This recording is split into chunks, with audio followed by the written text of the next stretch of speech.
خلونا متفقين عن دور مصر القوي في ملف حقوق الإنسان. مقعد لمصر في مجلس حقوق الإنسان بالأمم المتحدة، لأن مصر الدولة الوحيدة اللي حافظت على الإنسان الفلسطيني. والرئيس عبد الفتاح السيسي قال: لا تهجير للشعب الفلسطيني من أرضه إلى أي مكان آخر، دي حقوق الإنسان.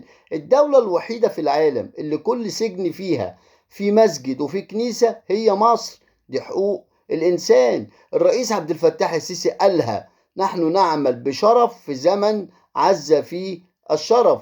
الإخوان أساءوا ملف حقوق الإنسان وتعاملوا مع مصر على أنها دولة عدو.